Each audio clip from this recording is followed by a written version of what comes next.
कार्यकारण व्यवस्था.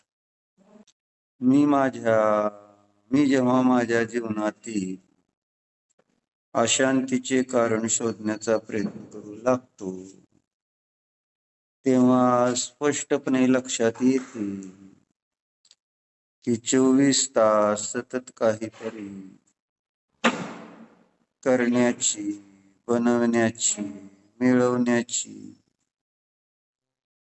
किंवा दूर करण्याची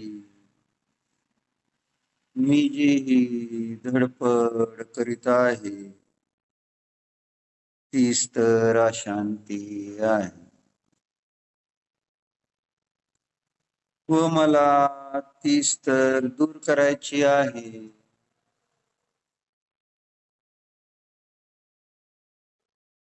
मी प्रत्येक क्षणाला काहीतरी करण्याचा विचार करीत असतो किंवा काहीतरी करीत तरी असतो. याच्यावर आपण चर्चा करत होतो. प्रत्येक क्षणाला काहीतरी करण्याचा विचार किंवा काहीतरी करणे. लाईट नाही आहे, लाईट गेली.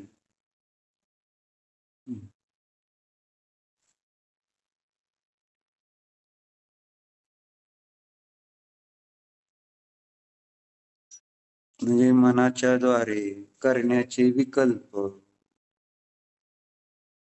आणि वचन आणि शरीर यांच्याद्वारे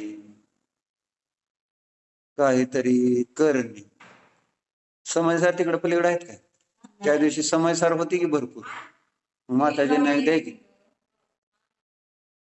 त्या दिवशी 5-6 होती की.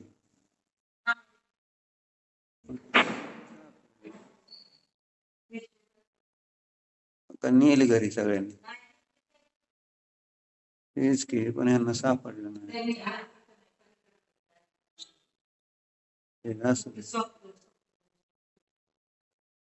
समय सारखीच आहे ना, मग काय करत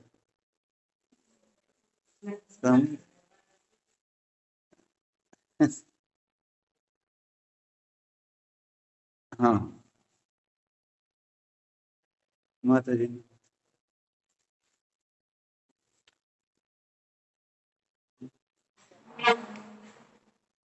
असं अजून नाही काढलं, ठेवा मी सांगतो.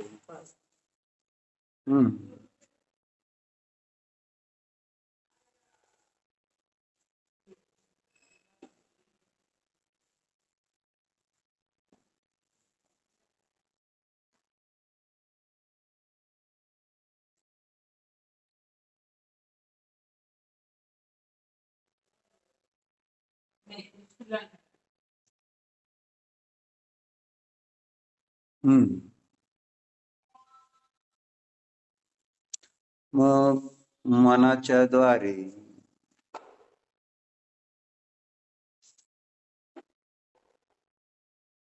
जे करण्याचे विचार आहे त्याचंच नाव आहे अध्यवसान भाव. अहो ती घ्या की त्यांच्या हातात, किती वेळ धरले त्यांनी. इथं आम्हा ठेवा म्हटले होते मागाशी.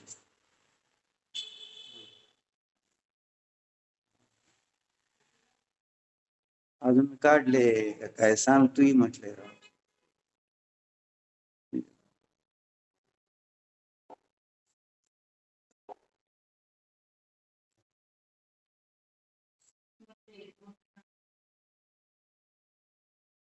तुम्ही कपाट नीट बंद केलं नाही, त्यात जर जीव गेला परत बंद केलं कोणी तर पण त्याचं पाप तुम्हाला.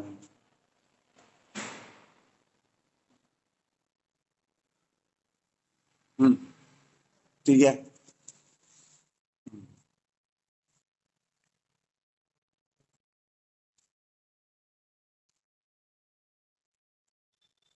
मनाच्या द्वारे केल्या जाणाऱ्या ज्या कल्पना आहेत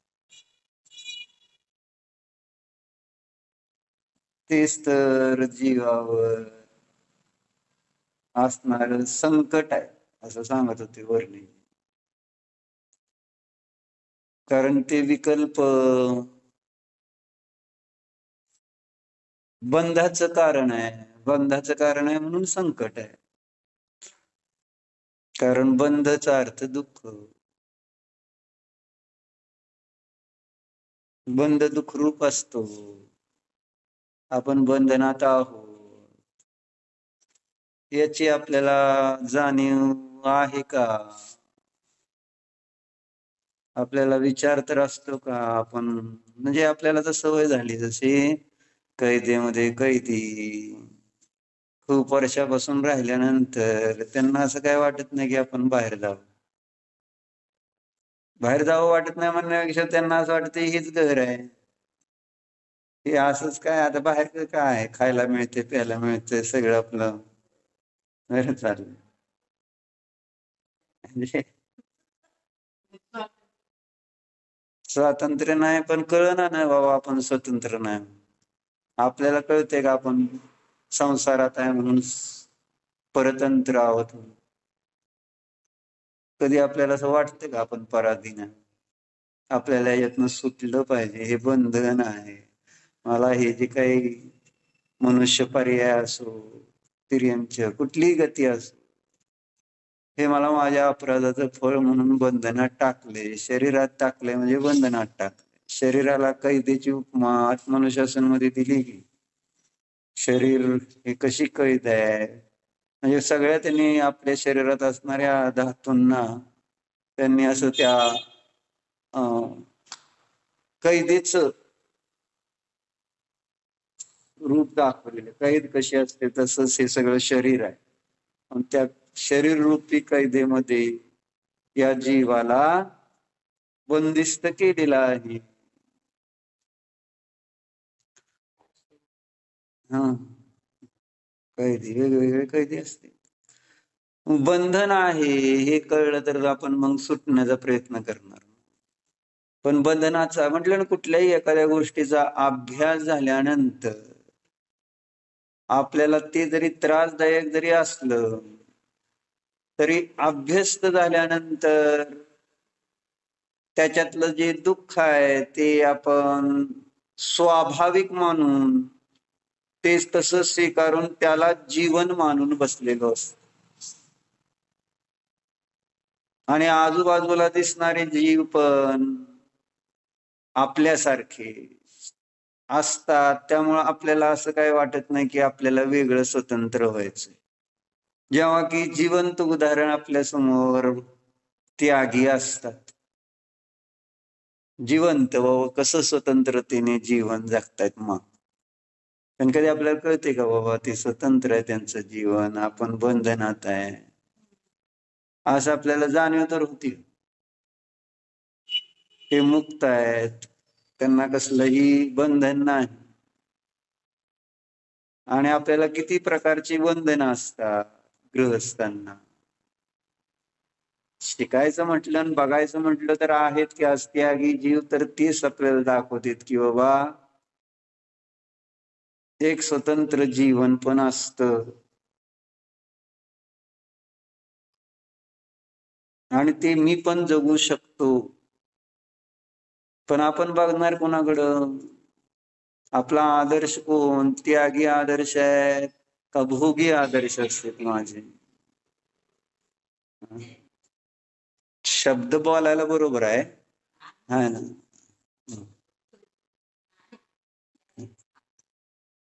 हो बरोबर. घरी जायचं का आता? नाही इच्छा. हा हा काय म्हणले? आणि म्हणतात काय आदर्श त्यागी आहेत म्हणायचं. आणि मनात तर सगळं घर आहे.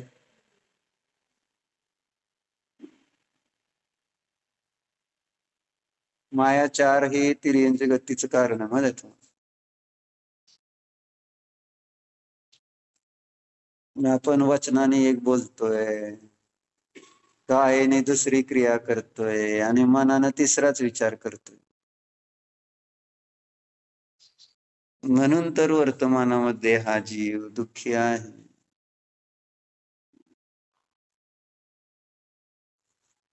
जाणीव झाल्याशिवाय आपण या बंधनातून मुक्त होण्यासाठी पुरुषार्थ करणार नाही. हे विकल्प दुःखरूप आहे.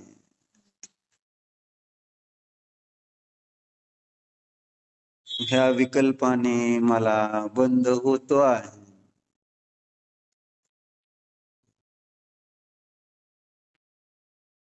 आणि विकल्प कशासाठी करतोय हा पण विचार आपण करत नाही. त्याच्यासाठीच ही व्यवस्था समजली. विकल्प करायची म्हणजे अध्यवसान भाव करायची मला गरज किती आहे.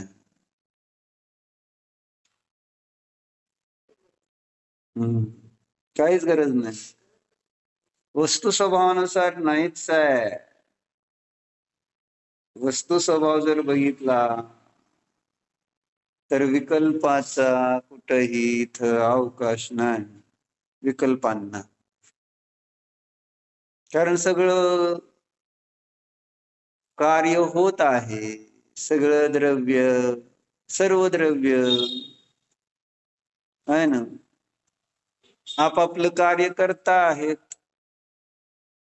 कोणतंही द्रव्य मला म्हणत नाही आहे किंवा तू थांब, तू जर गेला तर माझं काम थांब.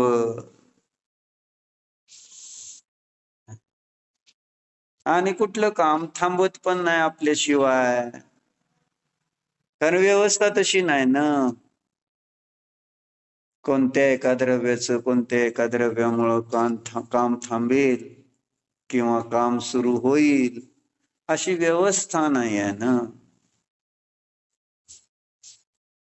मग असं असताना आपण काय करतो? विनाकारणचे विकल्प करतो.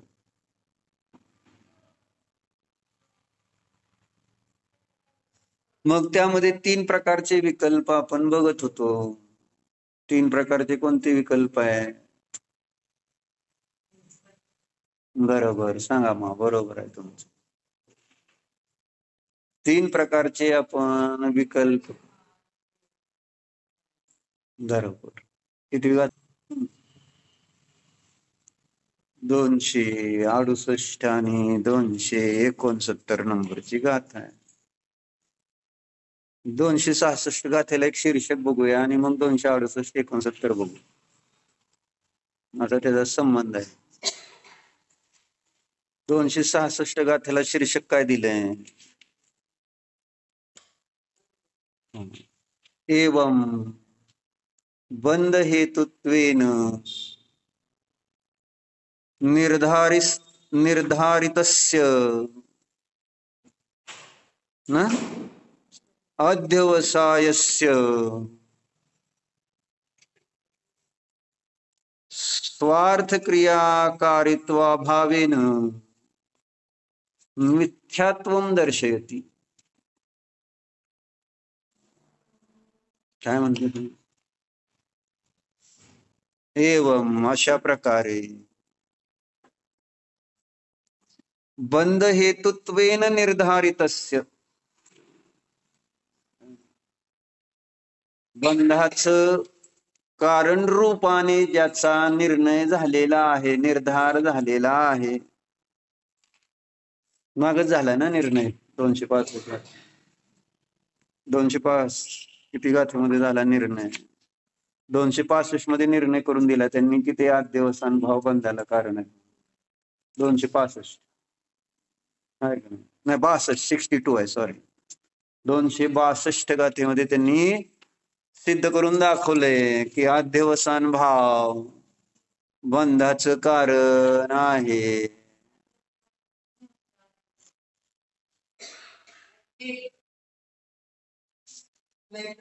बरोबर आहे का? 262 नाही का? थांबा बघू द्या मला. हा सॉरी 65. हा 65. 265 गाथेमध्ये 65च हेडिंग दिलं त्यांनी. न च बाह्य वस्तू द्वितयः अपि द्वितयः अपि बंध हेतुः इति आशंक्यम.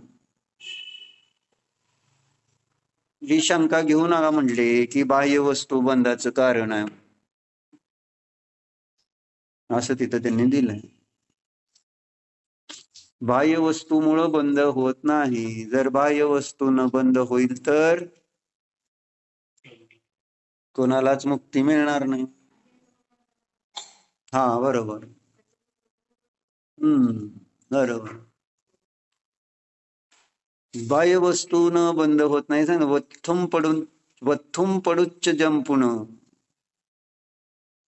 अध्यवसायाणम तो होय जीवस नयवत्थु दोदु बंधो आज्यवसानेण बंधो. ती वस्तू आहे म्हणून बंध नाही. त्या वस्तूचा आश्रय घेतो आणि विकल्प करतो म्हणजेच अध्यवसान करतो. अध्यवसान भावाचं आश्रयभूत कारण वस्तू आहे. अध्यवसान रागद्वेष भाव मिथ्यात्व अज्ञान संयमाला अध्यवसान म्हणायचं असं सांगतो. मग बंध कशाने होतो तर या अध्यवसान भावाने होतो असं सांगायचं. बरोबर आहे का? नयवत्थु दोदु बंधो असं म्हणले. वस्तूने नव्हे. वस्तूमुळे बंध होत नाही तर अध्यवसानानेच बंध होतो.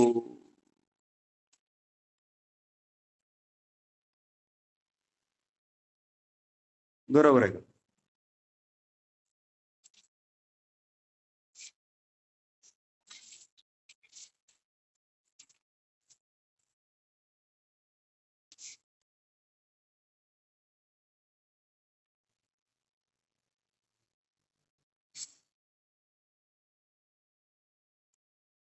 बाह्य वस्तू कशाचं कारण आहे?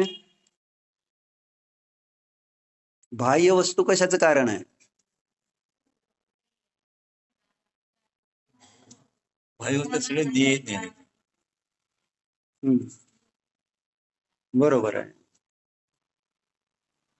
आता आपल्या अपेक्षेने बाह्य वस्तू कशाचं कारण आहे? अध्यवसान भावाचं कारण. बंधाचं नाही. कशाचं कारण? अंतर करा थोडस. बाह्य वस्तूला निमित्त करूनच अध्यवसान होतात. नाहीतर बाह्य वस्तूला सोडायची गरज काय? असा प्रश्न येतो ना. बाह्य वस्तूचा आश्रय करूनच अध्यवसान भाव होतात आणि अध्यवसान भावामुळे बंध होतो. म्हणून उपचार येईल त्या बाह्य वस्तूंवर. पण वास्तविक बघितलं गेलं तर ती बाह्य वस्तू बंधाचं कारण नसून ती बाह्य वस्तू केवळ आपल्या अध्यवसान परिणामासाठी कारण आहे. बरोबर आहे.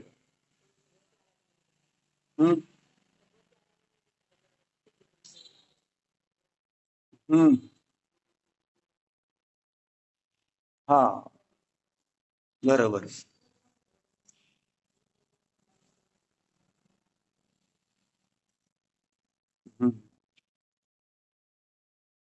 नुसता एक परिग्रह बाहेरचा सोडला तर किती मोठा लाभ होतो.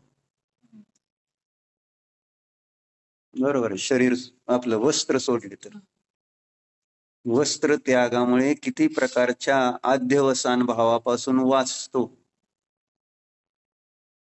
वस्त्र सोडल्यावर अचेलकत्तो असं सांग.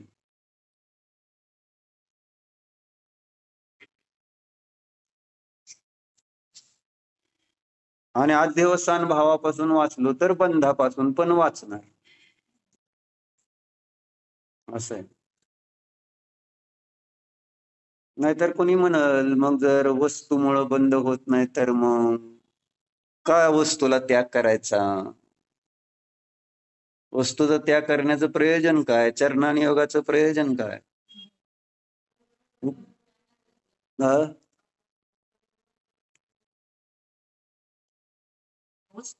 वस्तूचा त्याग करायचं प्रयोजन काय असा प्रश्न येईल ना, जर वस्तूचा आणि बंधाचा कुठलाच काही संबंध नाही मांडला तर. नाही, कोणती वस्तू पाहिली की इष्टनिष्ठ भाव. हा, म्हणजे वस्तू अध्यवसान, इष्टानिष्ट भाव म्हणजेच अध्यवसान भावाला ती बाह्य वस्तू निमित्त होते असं सांगायचं. ज्या वस्तूची सत्ताच नाही त्या वस्तूला निमित्त करून आपल्याला अध्यवसान पण होत नाही. अध्यवसान केव्हा होते?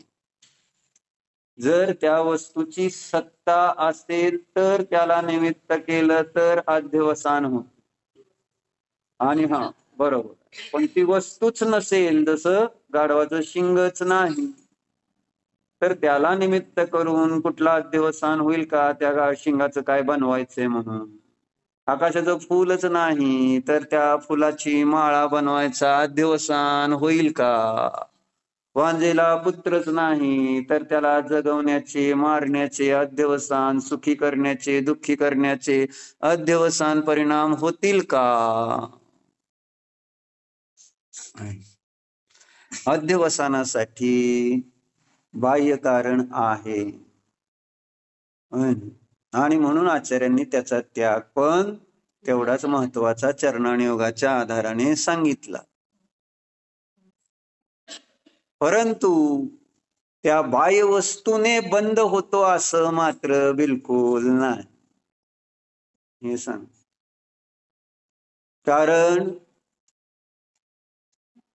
कारण काय? परकीय परिणामाने बंद होऊ लागला तर कधीही निर्वाणाला प्राप्त होणार ना. यदि परकीय परिणामेन बंध भवती तदा क्वापि काले निर्वाणम नास्ति, असं जयसेनाचार्यांनी पुढे जाऊन सांगितलेलं. म्हणजे जसं त्यागी आहार घेता,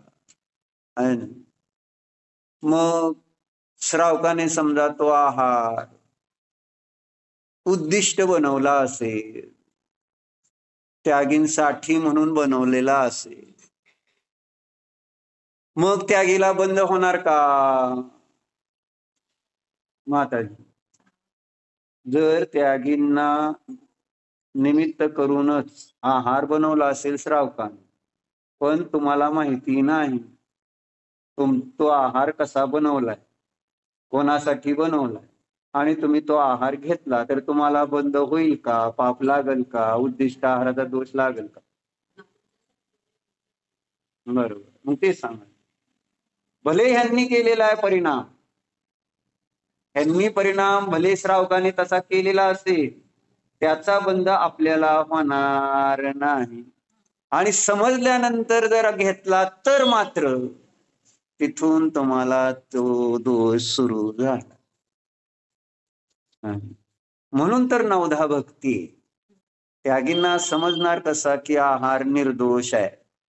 नवधा भक्तीच्या पाठीमागचा अभिप्राय एवढा मोठा आहे की ज्यामुळे त्यागींना तो आहार निर्दोष रूपाने ग्रहण करता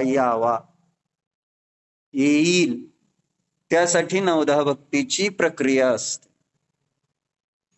तिथं जेव्हा श्रावक म्हणतो मन शुद्धी, वचन शुद्धी, काय शुद्धी, आहार पाणी शुद्ध आहे, बस त्यांनी पुढचा विकल्प करायचा नसतो. त्यागींनी अवधी मन पर्याय ज्ञान असणारे त्यागी उगत जर लावत बसले तर त्यांना आहार घेणं मुश्किल होत, आणि म्हणून ते सुद्धा लावत नाहीत आपलं अवधी मन पर्याय ज्ञान.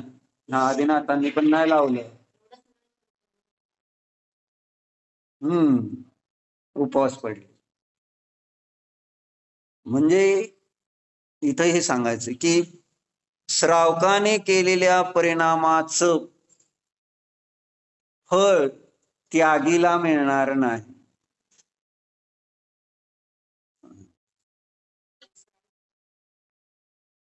श्रावका, आता आपली चर्चा चालली परकीय परिणामेन परकीय परिणामाने जर बंद होऊ लागला तर कोणाला निर्वाण होणार नाही, त्याचा त्याला होणार की. पण दुसऱ्या द्रव्याच्या परिणामामुळं आपल्याला जर होऊ लागला बंध, तर मग कोणीच मोक्षाला जाणार नाही. म्हणजे स्वतंत्रता बाधित झाली ना. मग तुम्ही भाव करायचे ना मला बंद होणार, मग कसं मोक्षाला जाणार मी सांगा. मी भाव केले आणि तुम्ही जर मोक्षाला चालला तर म्हटलं नाही ह्याला संसारात ठेवू, तर कसं जाणार तुम्ही? कोणीच मोक्षाला जाऊ शकणार नाही, व्यवस्था बिघडून जाईल. पण तसं नाही. म्हणून इथं सांगायचं त्यांना की वस्तू न बंध का नाही, वस्तूमुळे बंध का नाही, तर त्याचं कारण काय? वस्तूमुळे बंध का होत नाही? परकीय परिणाम असल्यामुळे. जी बाह्य वस्तू आहे ती पर आहे ना, हे सांगायचं. परकीय परिणाम आहे आणि त्यामुळं जर मला बंद होऊ लागेल तर मग मला कधीही निर्वाण मिळणार नाही. म्हणून वस्तू बंधाचं कारण नाही, वस्तू अध्यवसान भाव होण्यामध्ये निमित्त होऊ शकते, पण ती पण व्याप्ती नाही. आणि जो व्याप्ती कुठं बसेल? जो वस्तूला जाणेल त्याला नियमानं बंद होईल. डॉक्टर जाणेल म्हटल्यावरच बंद होतो. वस्तूला जो जाणेल त्याला बंद होणार, आणि ज्याच्या ज्ञानात वस्तू जाणली जाईल त्याला बंद होणार. वस्तूला जाणण्याचं जे क्रिया आहे त्यालाच म्हटलंय न्यायमान अध्यवसान. तोडरमलजीच्या भाषेत सांगायचं म्हटलं तर, तोडरमलजीच्या भाषेत 3ऱ्या अधिकारामध्ये सांगितलं ना काय? 4 प्रकारच्या इच्छा जे दुःखाचं कारण आहेत का नाही? कोणत्या कोणत्या? विषय, पापाचा उदय, मग त्याच्यामध्ये विषयरूप इच्छा म्हणजे काय सांगितली? वस्तूला जाणण्याची इच्छा, ती इच्छा सांगितली त्यांनी. त्याच्यामध्ये विषयरूप इच्छा म्हणजे वस्तूला जाणण्याची इच्छा असं सांगितलं. म्हणजे मी ज्यावेळेस वस्तूला बुद्धिपूर्वक, जसं कोण आलं की तुम्ही दरवाजाकडे बघितला, काय झाली? ही बंधाचं कारण. तुम्हाला काय घेणं देणं नाही, तुमचा काय संबंध नाही, काय नाही आहे, पण लगेच असं दृष्टी गेली. मग ज्यावेळेस मी वस्तूकडे माझा उपयोग घेऊन जातो तेव्हा मला बंध होतो, आणि वस्तू माझ्या ज्ञानात आली त्यावेळेस बंद होणार नाही. केवलींच्या ज्ञानात वस्तू येतात, केवलीचं ज्ञान वस्तूकडे जात नाही. हे फरक आहे. म्हणून आपण त्या दिवशी बघितलं, परिणामपूर्वक वस्तूला जाणत नाहीत आणि इच्छापूर्वक वस्तूला केवली जाणत नाहीत. कारण परिणामपूर्वक वस्तूला जाणतो तर बंद आहे, इच्छापूर्वक वस्तूला जाणतो तर बंद आहे.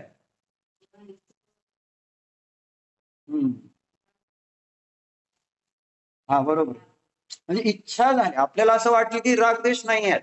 जसं आता मी सांगितलं, कोणी आलं गेलं, सहज रस्त्यावरनं लोक येतात जातात, आपण बघत असतो, आपल्याला वाटतंय काय आपल्याला बंद होतोय, आपलं काय तिथं त्याला लागलं केलं काय झालं तरी सुद्धा आपल्याला फार विकल्पना आहे. आपला जनतेशी संबंध आपण मोह जोडलेला नाही, मग आपल्याला बंद आहे का नाही असा प्रश्न. तुम्ही जाणलं हितच बंद चालू झाला, तुम्ही दुसऱ्याला जाण्याची मला परमिशन नाही हो.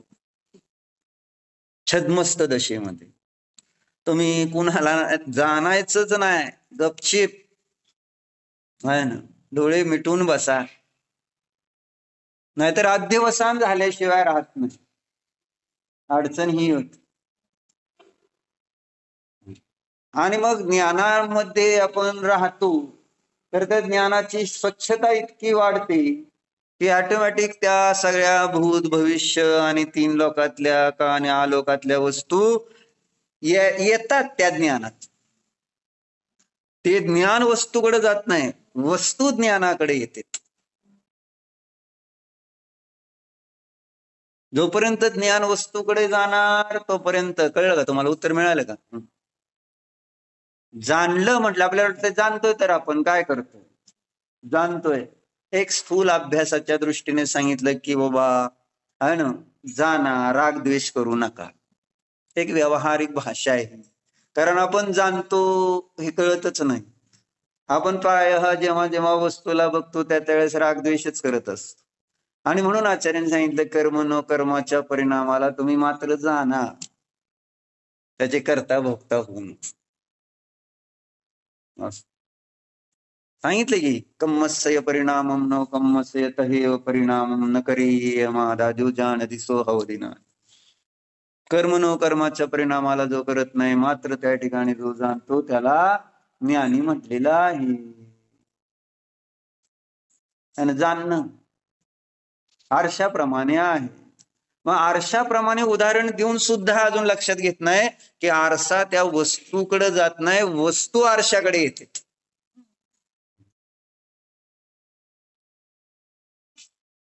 जर आरसा वस्तूकडे जाईल तर काय घोटाळा होईल सांगतो तुम्हाला. अग्नीचं जर पुढं असेल अग्नी वस्तू, आरसा त्या अग्नीकडे जाईल तर काय होईल? आरसा जळ. तसं ज्ञान वस्तूकडे गेलं की ज्ञान जाणार, म्हणजे त्रास होणार. इतकं खर तर वस्तूचा स्वभाव सुंदर आहे. म्हणजे काय बाहेर नाही, स्वतःच्या मर्यादेच्या बाहेर कुठं जायचं नाही. उपयोग घेऊन उपयोग उपयोगामध्ये ठेवाय. आचार्य म्हणतात क्रोधात पण नेऊ नको, कर्म नो कर्मामध्ये पण उपयोग नाही असं जाण. संवर त्याच्याशिवाय होत नाही म्हणून सांगितलं ना. उपयोग उपयोगात आहे, क्रोध क्रोधात आहे, उपयोगात क्रोध नाही, क्रोधात उपयोग नाही. उपयोग उपयोगात आहे, उपयोग कर्म नो कर्मामध्ये नाही, है ना.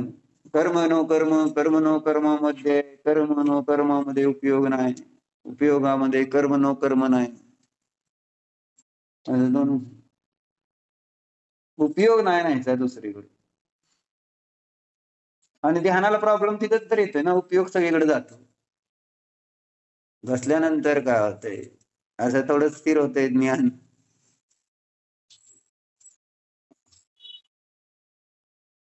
उपयोग इतका चंचल, आणि जेवढं आपल्याला बाहेरच्या पदार्थाचं अवलंबन असेल तेवढा उपयोग जास्त चंचल होणार.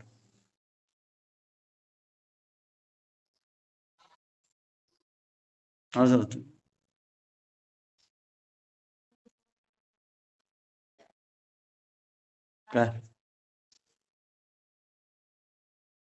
काय सांगितलं नीट सांगा, असं मला नाही आठवत. हा, तुम्हाला काय म्हणायचंय?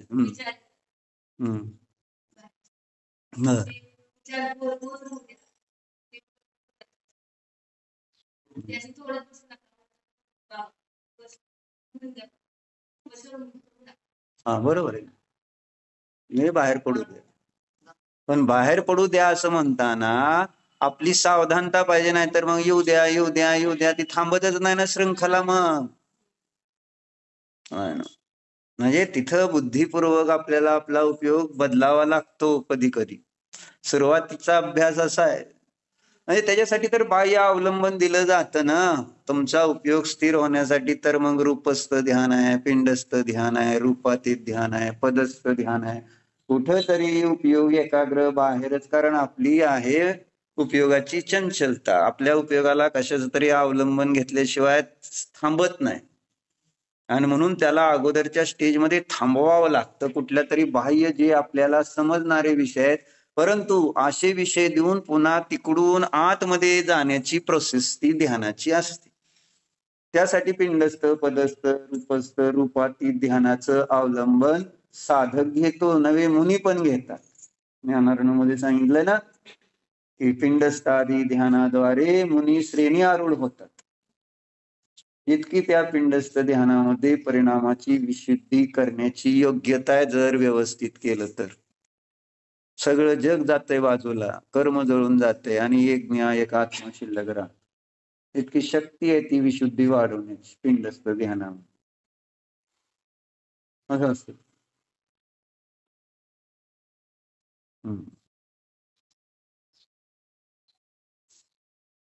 म्हणून चर्चा काय चालली होती? वस्तू जी आहे ती बंधाचं कारण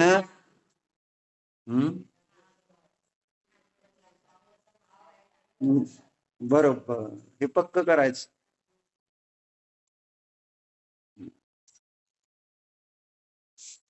मग वस्तू जवळ ठेवायच्या का नाही?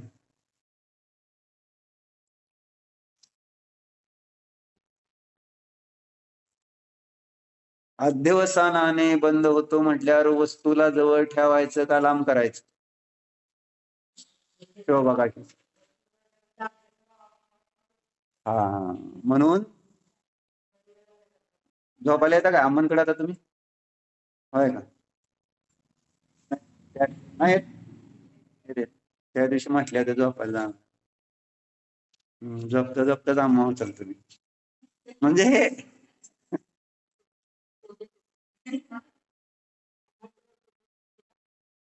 झोपेत अम्मा होते. काय हरकत नाही, चांगले आहेत. खरंय. स्वप्न तर बघायला पाहिजेत. स्वप्न तीच पडली पाहिजेत. मी मुनी बनलेला आहे, अशी एक भावना. आणि ज्ञानीची तशी राहते असं आपण ऐकलेलं आहे. कोणाची राहते तशी भावना? इंद्राची. कदाहम भविष्यामी पानिपात्रो दिगंबर, अशी भावना इंद्र भात असतो सारखं त्या स्वर्गातला. आणि माणूस झाला की सगळी ती भावना संपून जाते, मरून जाते. नाही नाही, आपलं आपलं सांगतोय. म्हणजे स्वर्गात इथं आलं, इथनं स्वर्गात गेलं, सगळं नरकात इथं आलो, सगळं विसरून जातो ना आपण. नरकातलं दुःख कुणाच्या लक्षात राहिलं? नरकाचं दुःख आपण नरकात जाऊन आलो नाही, सगळे आलो. आणि नरकात गेल्यानंतर आपण विचार केला नाही पाप करायचं नाही म्हणून. कारण नरकात मध्ये आपण सगळ्या पापाचं फळ भोगलेलं आहे. प्रत्येक पाप मला तिथं जाणीवेत आलेलं आहे, कारण फळ भोगत होतो आपण. काय खाल्लंय, काय पिलंय, कसं बसलोय, कसं उठलोय, कसं बोललोय आणि कसे भाव केलेत, सगळ्या एकेका परिणामाचं फळ, पाप परिणामाचं फळ साक्षात मी भोगलेलं असतं. कळत असतं मला हे फळ कशाचं भोगावं लागतं नरकात, का नाही कळत सांग? आणि मग त्यावेळेस भाव होते की असला भाव परत करायचा नाही. काय त्यावेळेस भाव केलेले असतील आपण की ह्या भावामुळे जर असलं होतंय तर असलं परत करायचं नाही. पण पर्यायात आलो तर आपलं बघा रोजचं जीवन कसं आहे. आणि कालचं राहिलेलं खरकट तुपाची आज हातपुडा केल्याशिवाय, रोटली केल्याशिवाय चैन पडती का? तूप टाकून देते, खरकट तूप टाकून देता तुम्ही? कालचं काल तूप संपवता का? कालचं काल राहिलेलं तेल, वडे बिळे काय तळलेले ते तेल शिल्लक राहतं ना कधी कधी अंदाज चुकल्यानं, ते तुम्ही तसं ठेवता, परत त्याचा वापर करता का? ते आता नको त्याच्यात जीव उत्पन्न होतील म्हणून त्याचं आता विसर्जन करता? सांगा बरं. तुपाचं विचारतो तेव्हा मी, तुपाच तूप नाही संपलं तर काय करता, एवढा माझा प्रश्न. संपून टाकतं नाही हे बरोबर आहे, तुम्ही चांगला आहे तुमचं विचार. संपून नाही संपल्यावर काय करणार? आज संपलंच नाही, तुम्ही सगळा प्रयत्न करून संपवायचं, नाही संपलं, उद्यासाठी ठेवणार का नाही? आणि ठेवून त्याचं काहीतरी करणार का नाही करणार? तूप प्रश्न आहे. तूप सगळे बरोबर केलं का? कारण का वाया नाही घालवायचं? आणि त्या खरकाट्या तुपामध्ये उत्पन्न झालेल्या जीवाची व्हॅल्यू किती आहे तुमच्यासाठी? ते जीव तुम्ही तळणार, भाजणार, सगळं करणार, जीवाची व्हॅल्यू जास्त आहे का पैशाची व्हॅल्यू? सांगा आम्हाला. जास्त स्नेहात आहे, सांग. तुम्ही तसं करता का नाही? खरकट वापरता का नाही दुसऱ्या दिवशी? टेन्शन येते आपल्याला ह्याच्यात जीव मरतेत म्हणून. त्या खरकट्याचं आता सांगितलं की आता माहिती इथं आलेल्या शास्त्राचं चाललेलं आहे, न येणाऱ्याला कोण म्हणते? आता इथं शास्त्राला कोण जे आले त्यांना कोणाला माहिती नाही बाबा हे खरकट असलेली वस्तू, त्याच्यामध्ये त्रस जीव तयार होतात. जीवाची व्हॅल्यू झिरो आहे बायकांना, खरं सांगायला म्हटलं. नाहीतर शुद्धी पाळली नसती का व्यवस्थित?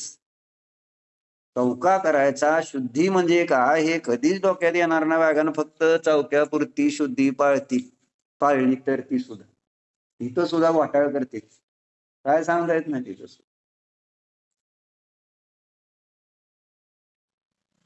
मग मला सांगा व्हॅल्युएशन कशाचं? किरकोळ पैसे असं किती मोठं नुकसान होणार असतं त्याचं. पण जीव मारले जातील त्याचं फळ मला नरकात जाऊन भोगावं लागेल याची भीती वाटत नाही आपल्याला आज? नाही ना, नाहीतर आपण घाबरलो असतो ना. पण नाही, आज जरी तुम्हाला ते चित्र मी उभा केलं तुमच्या समोर की हे असे खरकाटे जीव जिथं तुपात उत्पन्न झालेत आणि हे बघा असं फळ आहे, घाबरणार नाही तरी सुद्धा. इतकं इतकं इतकं त्या वस्तूंमध्ये आपण समरस झालो, म्हणजे त्याच्याबद्दलचा इतका भाव असा आहे की नाही ते नुकसान म्हणजे माझं, म्हणजे मी माझी सत्ता संपल्यासारखी भासित. इतकं काय एकत्व करता त्या वस्तूंमध्ये, मला हे म्हणायचंय कालच्या गोष्टींमध्ये. आणि ते सगळं फळ म्हणून म्हटलं एक एक केलेल्या बारक्या बारक्या पापाचं फळ मला तिथं नाही अनुभव, आणि अनंत वेळा अनुभवलं, परत विसरलोय, परत इथं आलोय आणि परत तीच चूक करतोय. सुधारायचं परत जाणार नाही तर संसार चालणार कसा? आपल्यामुळे तर चाललाय चांगला संसार. खरं तर तुम्ही म्हणून तर दुकानं चालते चांगली, सगळी संसार व्यवस्थित चाललाय, नाही तर सगळं मोक्षात गर्दी झाली असती राव. बरं आहे बरं का तुमचं, बरं तिथं गर्दी करायला तुमच्यासारखी माणसं नाही. कोण चिंता करत सांग? नुकसान कशाचं जास्त वाटत? खराब झालेली एखादी वस्तू टाकून देताना सुद्धा खराब झालेली स्वयंपाकघरातली ती टाकायची म्हटलं तर नाही, ती कोणाच्या तरी गळ्यात उतरवायची, म्हणजे एक मोलकरणीच्या नाही तर जी गडी खात असेल त्याच्या गळ्यात उतरवायची. कशाला टाकून द्यायची? खाते किती, त्याला चालतंय. अरे त्याला चालतंय, त्याचं अनुवदन तुला आहे आणि त्याच्यामुळं तेच फळ मला आहे. तसलंच मला खाऊ घालणार आहेत हे पण लक्षात येत नाही. चालतंय त्यांना म्हणून काही खाऊ घालणं, त्याचं फळ उद्या मला तसलंच खाऊ घालतील, त्याच्यापेक्षा घाणेरडं खाऊ घालतील, आणि त्याच्यामध्ये पुन्हा बांधलेल्या पापाचं फळ मला परत त्याच गतीला जाऊन भोगावं लागेल. कोणाला टेन्शन येते त्याचं काय? चक्क्या बघितल्या घरच्या, किती स्वच्छता ठेवतात चक्क्यांची. हा, कोणी काळजी करतो चक्की साफ केली पाहिजे म्हणून? काय ते जुताय करतात? मी तर दळतच नाही, बैस दळतेत. ओके, म्हणजे माझं काय चक्की बघायचा प्रश्नच येत नाही ना. एक एक ब्लोअर न साफ करतात तुम्ही? हा, आता तुमचं बरं आहे हो, पण आज सांगतोय म्हणून आज आहाराकडे बघायचं बाहेरच्या म्हटलं तर माहित आहे पाप आहे, म्हणून सरळ आपलं डोळे झाकून खायचं आणि प्रतिक्रमण करायचं. इलाज नाही. जर बघत राहिलो तर डोकं खराब होईल आणि गती बिघडेल. हे आहे एक 10 मिनिटाचं काम. बघताना आपण बघायचं समोर तेवढं, ही कधी झालं ती कधी झालं, ही काय असं बाहेर बघायचंच नाही. हे चांगलं शुद्ध हो, त्यांनी म्हटले चांगलं आहे, गपचिप खायचं, त्याचं पाप त्याला आहे, मला नाही. मी शोधणार, मी बघणार, मी विचारले, माझी जबाबदारी पूर्ण झाली. मी बघताना बघितलं, मी विचारताना विचारलं, याच्यापेक्षा जास्त मी काय करणार? ज्यांनी केलंय त्यांची जबाबदारी. मग त्यांनी जर बळणच खराब वस्तू चांगली म्हणून दिली तर त्याचं फळ त्याला. पण मी न विचारता न बघता जर हे केलं असेल तर मात्र मला फळ मिळेल. सोडा दुकानदारी म्हणून म्हणलं, दुकानात गेल्यानंतर तुम्हाला सवड नाही घरातली शुद्धीचं पालन करा. आणि त्यामुळे सांगितलं ना, डोकी बिघडते. दुकानात करणार तुमच्या घरातल्या लोकांची पण बिघडते, आणि त्यांची बिघडली की तुमची बिघडते, तुमची बिघडली की त्यांची बिघडते. असा सगळा अन्योन्य आश्रय आहे, एकमेकाच्या निमित्तातच बिघडत जात. परिणाम विशुद्ध ठेवून जीवाच्या रक्षणाच्या हेतून तुम्ही काम करा, बघा तुम्हाला काय फळ मिळते. आत्ता शांती आहे, पुढे शांती. जीव रक्षा पाळानं तुम्ही तुमच्याकडे म्हणजे गरज आहे ना तिथं,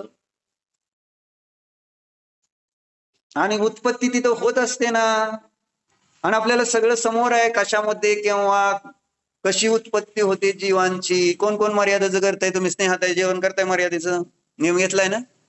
माग दिला होता काय? संजनाताई तुम्ही मर्यादेचं जेवण करताय काय? घरा पिठाची चक्की आहे का घरी? मग तुम्हाला माहित आहे 3 दिवस 5 दिवस 7 दिवसानंतर आळ्या तयार होते त्याच्यातून, त्रस जीव होते का ना? मर्यादे संपल्यानंतर त्रस जीव तयार होते ना, म्हणजे आळ्या होते. त्याचं तुम्ही जर रोटली भाकरी करून खाल्लं, पीठ जर डाळीचं असलं ते तळलं बिळलं तर सगळं काय होईल? तुम्हाला असं वाटेल मी शुद्ध खाते, पण आणि घरी चक्की आहे हातावर दळायचे तुम्हाला, अवघड काय 3 5 7 दिवसाचं पाळायला? तुमच्या सासूबाई आहेत का? नको म्हणले का त्या? सासूबाई आहेत का तुम्हाला? नाही आहेत, मी विचारलं, मला काय माहित नाही. बर, मग तुम्हाला नको म्हटल्या तर तुम्ही खाणार नाही का? नाही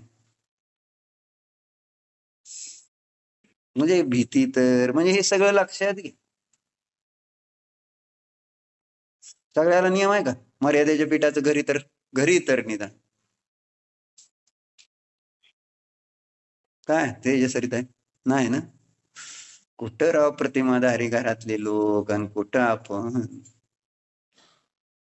चांगल्या गोष्टी शिकल्या नाहीत. गुणग्रहण करायचं खरं तर, पण आज विचारलं तर काय काय सासूबाई मध्ये दोष होते सांग? एक ना एक सांगतील, बारके बारके दोष बघायचे असले तर बघा तुम्हाला काय काय करत होत्या त्या. आणि गुण म्हटल्यानंतर एक गुण काय चांगलं काय होतं का? आता प्रश्न. मग संजय ताई नियम करायचा आहे का मर्यादेच्या पिठाचं खायचं घरी? स्थूल रूपाने बाहेरची बिस्किटे खावा, पण निदान खावा म्हणणं चुकीचं आहे, पण घरी तुम्हाला मर्यादेत रोटली भाकरी डाळीची पिठाची दळता का नाही, तर ती मर्यादेत खायला काय अडचण आहे? घरी सगळ्यांना खाऊ घाला आणि तुम्ही पण खावा. काय म्हणते ते? घ्यायचंय का? नरकात जायचंय का? नाही म्हणते ते. आणि काय नियम नाही, नरकात पण जायचं नाही असं होईल का? होईल का? की तुमचं कसं आहे? काय पाळताय? आता एक तर तुमच्या घरात 2च माणसं, तुम्ही दळता किती दिवसाचं? आता तुमच्या उठण्यावरच मी माझा अंदाज केला की बाबा तुम्ही किती आळशी असताल. मग आता तुम्ही मर्यादा पीठ कशासाठी पाळचाल? तुम्ही एकदाच केलं दोघांसाठी म्हटल्यावर दळलं तर किती 3 5 7 8 10 किती झाले तेवढं वेळ जाईल तेवढं वापरायचं एवढंच, आणि त्याला म्हणायचं आम्ही मर्यादेचं करतो. बरोबर आहे? संपस्तोपर्यंत खायचं एवढंच. आणि दळताना पण असं जरा थोडं जास्त दळायचं, कमी कशाला? हो थोडं जास्त, परत सारखं सारखं दळायला लागलं ना, सारखं सारखं कशाला दळायचं असा प्रश्न येतो ना. काम किती आहेत महिलांना, सारखं सारखं करून जमतं का घरात मला सांग?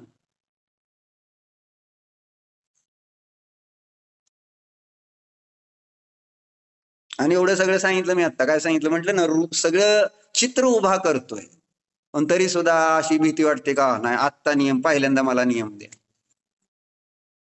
सांगितलं ना मी, महाराजांनी इथं त्यावेळेस आमच्या समोर पण सांगितलं होतं. महाराज इथं नातेपुतेमध्ये होते, साबुदाण्यासंबंधी चर्चा इथं महाराजांना पेपरमध्ये वाचायला मिळाली, आणि त्यावेळेस मग बऱ्याच जणांनी साबुदाण्याचे नियम घ्यावे अशी महाराजांची भावना झाली, आणि मग बऱ्याच जणांनी साबुदाणा खायचा नाही म्हणून नियम घेतला. आम्हाला अकलूज मध्ये कळलं त्यावेळेस माझ्या धर्माची नुकती सुरुवात. महाराजांनी सांगितलंय ना साबुदाणा नाही खायचा, नाही खायचा नियम आजीवन. आवडत नव्हता का मला साबुदाणा? तुम्हाला काय वाटतंय? आणि साबुदाणा म्हणजे सगळ्याला प्रिय असतो तसं तर, पण महाराजांनी ज्या दिवशी तुम्ही खाताय शब्द गेला वीरसागर महाराजांनीच, हा साबुदाणा नाही खायचा असं म्हटल्यानंतर सोडलं. त्यावेळेस तिथं त्यांनी सांगितलं कसं कसं पद्धतीने फॅक्टरीत बनवते आणि ते सगळं आळ्याने ते नाही, नाहीतर नाही. महाराजांनी सांगितलं चहा प्यायचा नाही, नाही सोड. महाराज म्हटले टोमॅटो खायचा नाही, नाही सोड. महाराजांनी सांगतेत ना, आपल्या कल्याणासाठी सांगतेत ना, आहे ना. हा बरं. नाहीतर नाही काय असं त्याच्यावर आपण जगतोय का? जर त्याच्यात असेल तसं पाप, आणि गुरुवर श्रद्धा नको संजनाताई? श्रद्धा आहे का नाही कुणावर? हा, काय म्हणते ते? आहे ना. मग आता देवशास्त्र गुरु सांगतोय का माझं सांगतोय? म्हणजे नियम घ्यायचा विचारतोय मी तुम्हाला. टेन्शन येत आहे ना? हे इतका मला हे सांगायचं.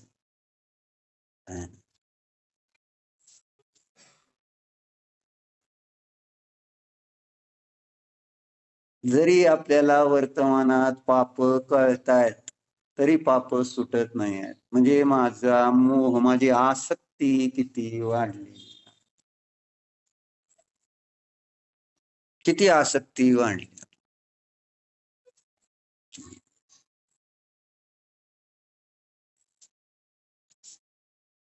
नरकाला सुद्धा भीत नाही असा त्याचा अर्थ झाला.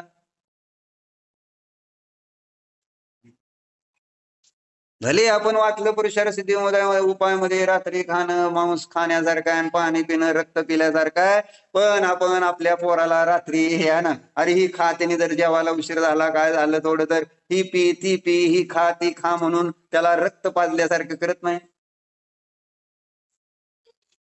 दूध पी, दूध नाही पिला आज तर मग ते उद्या काय खराब होऊन जाय, तुला प्यावं लागतंय. एक तर ते शिळच दिलेलं असतं, ताजं पण नाही. कारण ताजं टिकवायचं असतं उद्यासाठी, आणि आज संपवायचं असतं शिळ. ताजं कधी सुद्धा जरी आणलं तरी ताजं खायला मिळणार नाही तुम्हाला. पुण्यच नको नसलं तरी खाणार पण पिणार कसलं ताजं तुम्ही?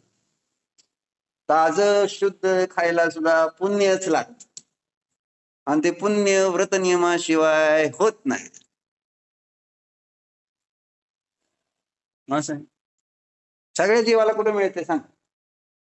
जरी योग्यता आहे, असं नाही आहे की इथं कोणामध्ये योग्यता नाही आहे की ज्यांना ताजं खाता येईल, पण नाही, वाया जाते. 60 रुपये लिटरचं दूध वाया झालेलं चालत नाही. त्यातले अनंत असंख्यात्रस जीव मेले तर मला चालतंय. इतकं जीवाचं, मी माझ्या जीवाचं व्हॅल्युएशन किती केलं त्याच्यावर ठरतं. आतनं तर सुरू करा चिंतन सॉरी. जेव्हा मी काय करतोय, कुठेतरी आपल्याला खात राहिलं पाहिजे ना, ते कुठेतरी सलत राहिलं पाहिजे ना, हे पाप आहे पाप आहे पाप आहे पाप आहे, अशी शल्य जर नाही राहिलं तर त्याच्यातून आपण सोडणार कसं, सुटणार कसं? काय नाही, सगळेच. म्हणून म्हटलं ना, आजूबाजूला जेव्हा आज हॉटेलात खायला लागलेत, त्यामुळे कोणाला भीतीच नाही राहिली की बाबा हे पाप असतं म्हणून. हॉटेलात न खाणारे पण तसेच. म्हणजे हॉटेलात खाल्लं तर एक वेळेस चालेल, पण घरात राहून सुद्धा हॉटेला सारखंच खायचं म्हटल्यावर काय? तेव्हा की घरात योग्यता आहे चांगलं खायची सगळी. आणि आता सगळे हॉटेलात बाहेर खायची परमिशन सगळ्याला, तर मला आहे नच नाही. आता हॉटेलात खाता ना, सांगताना लाज वाटते का नाही? तर पण करताना लाज वाटते का? म्हणजे हॉटेलात खाताना लाज वाटते का? पण आता इथं सगळ्यात शास्त्राच्या धर्मसभेत जर आपल्याला म्हटलं तुम्ही हॉटेलात खाता, तर आपल्याला कसं वाटतंय? कसं सांगू आता? खाती तर खरं, आता नाही म्हणता पण येत नाही, खातोय म्हटल्यावर बरोबर आहे. खोटं बोलल्याचं पाप लागतंय असं होईल. खोटं बोलल्याचं पाप नको, पण हॉटेलातलं खायचं सोडायचं म्हटलं तर चालतंय का? सोडायचंय का हॉटेलचं, त्याग करायचंय का? म्हणजे टेन्शन घेऊन आम्ही काय सोडवत नाही, पण आपलं एक तुमच्या बुद्धीत तरी यायला पाहिजे की काय आपलं चाललंय. सगळं करत जेवण जातं सगळं केटर्स ते बरोबर जाऊन काय काही काही राहिलेलं नाही. म्हटलं ना, हळूहळू हळू पापाची भीती डे बाय डे कमी होत चालली. आणि म्हणून उद्या आमच्याकडे जैनांमध्ये जसं त्या कोल्हापूर साईडला आपले कितीतरी लोक मांस खातायत आणि दारू पित आहेत. कारण शेतकरी समाज, आजूबाजूला मराठा समाज, सगळे हॉटेल आहेत, ढाबे आहेत, कुणाला असं वाटत नाही की ही जैन आहे काय म्हणून, आणि आपल्याला हे खायचं नसतं असं जैनत्व सुद्धा शिल्लक राहिलं नाही. इतकी भीती मोडत जाते. संगतीत जसं राहणार तशी ती भीती कमी कमी होतात. त्यागींच्या, व्रतींच्या, संयमीच्या संगतीत राहा, तुम्हाला भीती वाटेल. पण असंयमी लोकांच्या संगतीत राहणार, हॉटेलात खाणाऱ्याच्या संगतीत राहणार, तर हॉटेलात खाताना भीतीच वाटणार नाही मला. त्यात काय असतं, सगळेच खातेत. आजकाल घरात पाव सगळेजणच खायला लागले घरात. आता मी जेवायला बसलोय तर माझ्या समोर पाव तळला जातो. अरे आता इथं देवतेत, अजून ह्यांचं तर होऊ द्या, नंतर पावभाजी बघू, काय पाव, मिसळ पाव, तसलं काय नाही. त्याला काय असतं, जेवते तोपर्यंत सुद्धा दम निघत नाही. वा शुद्ध जेवणाऱ्याला जीव घालतोय तर निदान त्यांचं पाव म्हणजे कुठं पाव. आणि आता जैन पाव मिळाला लागले, बस विशेषता ही आहे. जैन पाव, नाव त्याला जैनत्वाचं दिलं, जैनाने बनवलं. आपल्याला असं वाटायला लागले हे एकदम शुद्ध पाव आहे. पाव कधी शुद्ध, ब्रेड कधी बनतच नसतो. आता मुलांना बाहेर खाण्यापेक्षा घरी खाल्लेलं काय वाईट आहे. आणि आपण चर्चा कशासाठी चालली होती, नरकामध्ये एक परिणामाचं फळ साक्षात अनुभूतीला येत असत, जे आपण अध्यवसान अज्ञानाने केलेले असतात त्याचं फळ साक्षात अनुभवत असत. आणि त्यावेळेस आपण असा नियम केलेला असतो, नियम बघा की असं वचन दिलेलं असतं की परत हा जन्म नाही, कधीच मी असलं पाप करणार नाही. अशा आपण शप्ता आना भाता म्हणते त्याला, खाल्लेले असतात नरकामध्ये, की नाही आता असलं पाप कुठल्याही याच्यावर बेसवर करणार नाही. पर्याय बदलली, सगळं विसरून गेलं. म्हणजे जे असे परिणाम शपथ घेतलेले असते ना आपण, त्याचं फळ म्हणून आपण मनुष्य झालेलो असतो, कारण ते पुण्य बांधलेलं असतं. म्हणून नरकात कधीच जात नाही, कारण इतकं पुण्य बांधलेलं असतं त्याने त्या नरकामध्ये, ते आहे ना परत नरकात उत्पन्न होऊ शकत. कारण प्रत्येक क्षणाला त्रासाचा पश्चाताप इतका आहे नाही बाबा. तिथलं सगळं भूक, तहान, थंडी, वारा हे सगळं बघितल्यानंतर असं झालेलं असतं की नाही नाही नाही नाही नाही नाही असलं पाप नाही, पाप नाही, पाप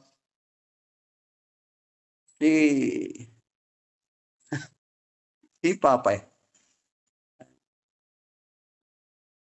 का आता मी पापाचं सांगतो तरी घड्याळाकडे बघायला लागले कामाची त्यानंतर का आता मागं वळून बघितलं, अजून मान वाकडी करून किती वाजले.